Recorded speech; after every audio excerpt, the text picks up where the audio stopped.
Pertama yang saya nak ulas ialah pengumuman Presiden UMNO Ahmad Zahid Hamidi yang mencadangkan kepada Perdana Menteri Datuk Seri Ismail Sabri, jika Barisan Nasional menang, dapat memerintah 2/3 atau cukup majoriti, akan melantik 3 orang timbalan Perdana Menteri. 3 orang. Rakyat 32 juta, pengundi 31 juta akan lantik 3 timbalan Perdana Menteri. 1 di Sabah, 1 di Sarawak,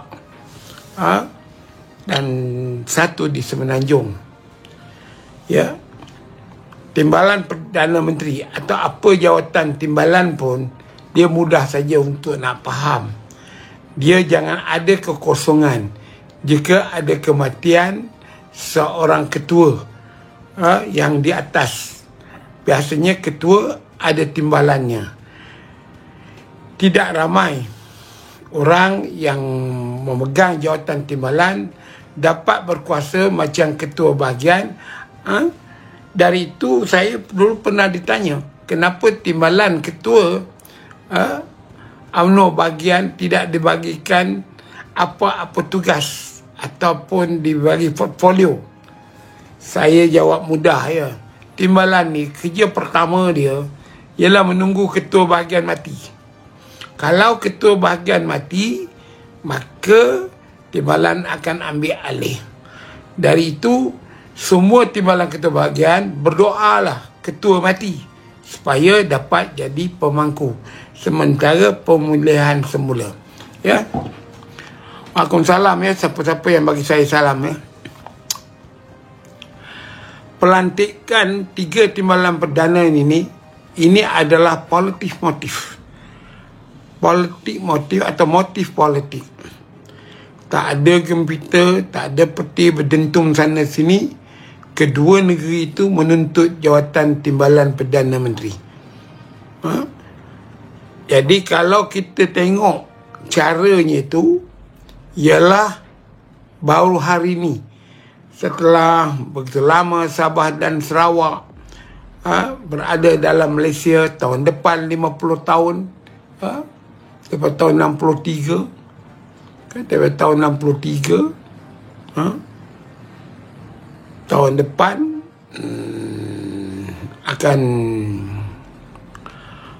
akan berlaku lebih kurang 60 tahun dalam Barisan Nasional kot, dalam Malaysia ini. Kenapa dulu UMNO tak nak buat? Dulu UMNO perintah 61 tahun. Kenapa tak dilantik jawatan timbalan Perdana Menteri 1, 2, 3 ni? Dulu sangat popular di Sabah, Syafiq Abdal, naib Presiden UMNO. Patut dah dilantik timbalan Perdana Menteri. Di Sabah banyak orang Sabah yang popular, yang boleh diterima sebagai timbalan Perdana Menteri. Kenapa tak dilantik? Jadi persoalannya sekarang, apabila UMNO atau Barisan Nasional nak lantik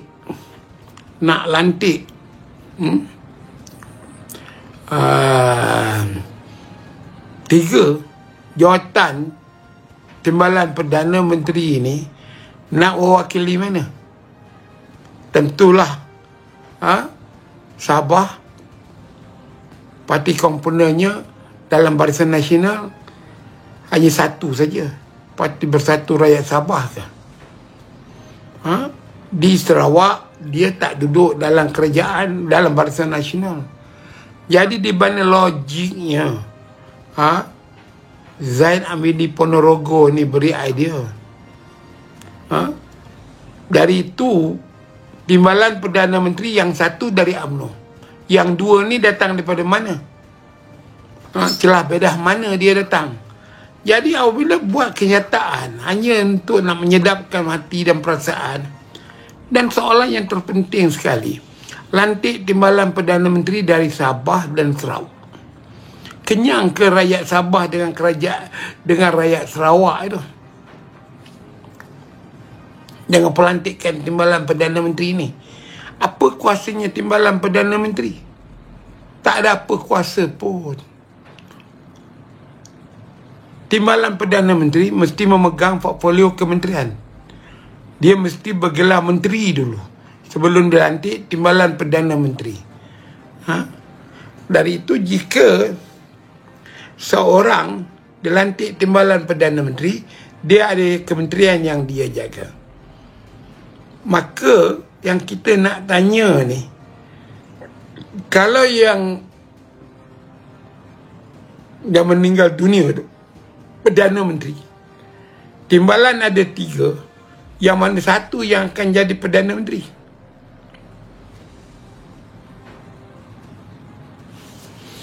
Itu yang saya rasa bahawa apa yang disebut, yang ditulis, yang dicakap oleh UMNO ni,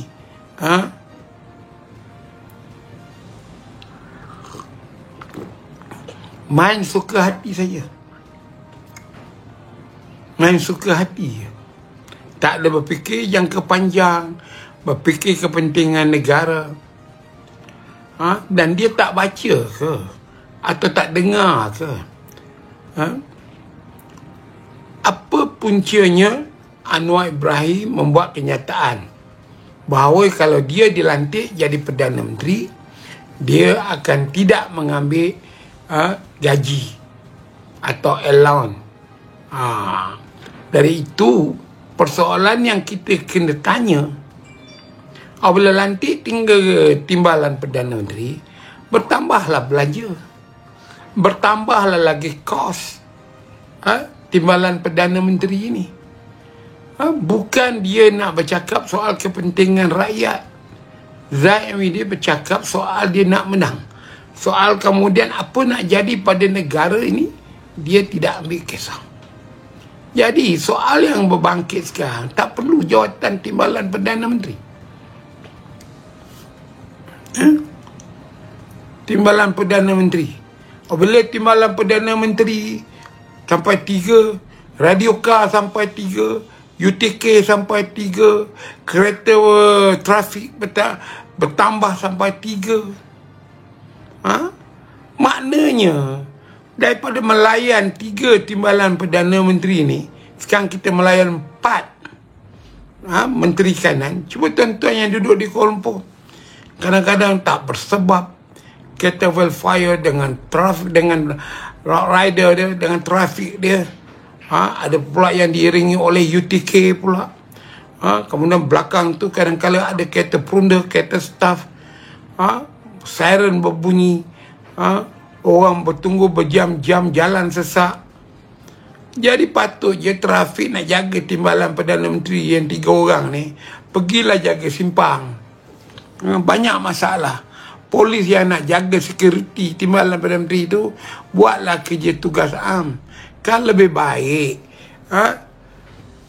Dan kemudian itu 3 timbalan Perdana Menteri, di mana pejabatnya pula. Karena tradisinya timbalan Perdana Menteri ada pejabat di Perdana Putera. Kena buat pula lagi 2 pejabat timbalan Perdana Menteri di Perdana Putera. Jadi itu semua belanja, menghabiskan duit. Inilah kerja yang jiwanya Ponorogo, hanya bertujuan untuk kepentingan diri dia, bukan kepentingan rakyat. Jadi apa yang saya nak katakan, idea untuk mewujudkan 3 timbalan Perdana Menteri ini, khasnya di Sarawak dan Sabah ini, bertentangan dengan integrasi nasional. Patutnya kita berkata bahawa kita akan cuba untuk membawa wakil daripada Sarawak dan Sabah menjadi timbalan Perdana Menteri. Jika Perdana Menteri UMNO ini letak jawatan, maka beliau akan menjadi Perdana Menteri. Itu lagi logik pada saya. Kalau saya jadi Wak Ponorogo ni, saya umumkan bahawa UMNO tidak akan melantik sesiapa pun yang berjawatan di dalam UMNO sebagai timbalan Perdana Menteri, sebaliknya akan memilih seorang ahli parlimen daripada Sarawak atau Sabah menjadi timbalan Perdana Menteri. Dan jika Perdana Menteri itu meletakkan jawatan meninggal dunia, maka timbalan Perdana Menteri Sarawak dan Sabah akan mengangkat sumpah memegang jawatan Perdana Menteri. Itu barulah logik. Kalau saya duduk Sabah dan Sarawak, nak juga tengok benar ke begitu, maka saya sokonglah BN, UMNO. Dan UMNO pun menanglah pilihan raya. Lantiklah ahli parlimen A daripada Sarawak, kerana jumlah sokongan ahli parlimen Sarawak lebih tinggi daripada Sabah, ataupun Sabah kerana jumlah sokongannya menguasai parlimen lebih tinggi daripada Sarawak dalam kerajaan Barisan Nasional atau UMNO ni. Jadi seorang timbalan Perdana Menteri di Sabah, dari Sabah menjadi timbalan Perdana Menteri. Jika berlaku sesuatu pada Perdana Menteri, dia akan mengangkat sumpah jawatan, walaupun parti dia tidak macam Barisan Nasional jumlahnya puluh-puluh belas-belas. Jadi itu yang saya nak katakan. Cakap tak berfikir, mudahlah.